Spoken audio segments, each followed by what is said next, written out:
السلام علیکم ناظرین، امید کرتا ہوں آپ سب خیریت سے ہوں گے۔ ناظرین، آپ کی خدمت میں ایک دفعہ پھر حاضر ہے ہربلسٹ فیروز علی۔ تو ناظرین، آج کا جو ہمارا موضوع ہے وہ خارش کے بارے میں ہے، اور یہ جو آج ناظرین میں نسخہ بتاؤں گا یہ سوداوی خارش کے بارے میں ہوگا، یعنی کہ عاطسی کی خارش کے بارے میں۔ تو ناظرین، جو زیادہ تر کیس دیکھنے کو ملتے ہیں وہ یہی اسی قسم کی جو خارش ہوتی ہے دیکھنے کو ملتے ہیں، یعنی کہ عاطسی کی خارش کے بارے میں۔ نظریہ کے مطابق عضلاتی تحریک میں جو خارش ہوتی ہے وہ والی خارش کی میں بات کر رہا ہوں۔ تو زیادہ تر چونکہ دیکھنے کو یہی خارش ملتی ہے، کیس اس کے زیادہ تر آتے ہیں، تو اسی وجہ سے میں اس کا علاج بتاؤں گا آج آپ کو۔ تو ناظرین، جو آج میں آپ کو یہ نسخہ پیش کروں گا بہت ہی نادر و نایاب نسخہ ہے، اور کچھ حکم جانتے بھی ہوں گے اس نسخہ کے بارے میں، اور زبردست رزلٹ ملتے ہیں، اور ایک ہی دن کے اندر مکمل خارش کا آرام آ جاتا ہے۔ تو ناظرین، نسخہ نوٹ فرما لیں۔ سب سے پہلے ہے گندک آملہ سار، اور کالی زیری ہے، اور گیرو ہے۔ یہ تینوں چیزیں جو ہیں وہ ہم وزن لینی ہے، آپ نے 6 گرام لینی ہے، ٹھیک ہے۔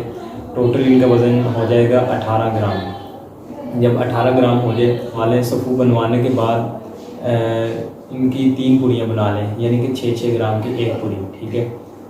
ناظرین، 6 گرام کی جب ایک پوڑی ہو جائے تو سب سے پہلے مریض کو صبح ٹائم یہ جو ایک پوڑی ہے وہ دہی کے ساتھ کھلا دیں، اور دوسری جو پوڑی ہے وہ دوپہر ٹائم ایک پوڑی دہی کے ساتھ کھلا دیں، یعنی کہ 6 گرام، اور شام کے وقت وہ 6 گرام والی پوڑی جو ہے اسے روغنے سرسوں میں، یعنی کہ سرسوں کے تیل میں اچھی طرح مکس کر کے تو جہاں جہاں خارش ہے وہاں لگوا دیں گے، ٹھیک ہے۔ تو انشاءاللہ مریض جب اگلے دن اٹھے گا تو بالکل ہی خارش سے شفا یاب ہو چکا ہوگا، یعنی کہ اسے علاج میں کامیابی مل چکی ہوگی۔